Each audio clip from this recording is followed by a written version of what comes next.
4 of 6, I guess 2 in a row. What's different about this team from early on in the year, perhaps, sir? I just think they're paying attention to little details that it takes to win hockey games. We've talked about winning those little puck battles when it really matters. There's certain areas of the game, certain times of the game where you've got to make a hard play and you got to win a tough battle, and we're on the right end of those battles right now, and our guys are staying committed in how they need to play. They're really sticking to playing a structured game with a lot of energy, and that's hard to do. Sometimes you play with a lot of energy, you get out of position a lot, but they're sticking to their structure, yet they're really playing hard while they're doing it. One thing that did seem different tonight than the last couple of games when we talked about where you were just close to clicking was the intensity level seemed to be really ratcheted up from face-off to that last horn. It was a real intense game tonight. This is the first game, I would say, all year that, where you felt the intensity level was a lot higher. You could feel it on the bench, you could feel it in the building. And our guys, I like the way they responded. It wasn't a playoff game, but it felt a lot more intense out there. And I thought our guys really responded well to that kind of intensity, which we haven't had really in a game yet. From an educated perspective, can you explain, at least to me, what Ericsson's effort meant tonight? If you're asking for an educated answer, you might ask someone else. You said you didn't want to steal the kid's thunder, which leads me to believe there's a lot more there. He was obviously very good tonight. I thought both goalies played well.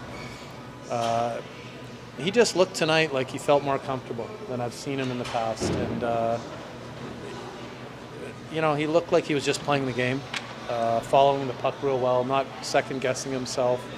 And really, you talk about when a goalie gets into his zone. He looked like that tonight, where he was committed that nothing was going to beat him tonight. And he'd be the first to admit that it's taken him some time to get used to the league and get used to the tempo of the game. But it's real promising to see him play like that. We've got a lot of belief in him, and I think he's going to be a real good young goalie. And tonight he took a big step in becoming that. Being in the zone is one thing, but he was in an intense zone. He was really aggressive out there. He was. He showed a little bit of fire there at the end, and hacking and whacking a few guys, and that's nice to see.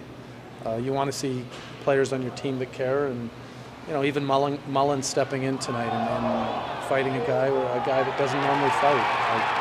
Mullen's not a guy known for dropping his gloves, but that's part of becoming a team, and this group hasn't played together before, and they're learning as they go, and they're growing together as they grow, and really learning what it takes to win, and it's not all X's and O's. It's sometimes that inner drive and that inner sticking up for each other. I don't know if you know this, it was a sold-out crowd today. It's a great time to get a first win.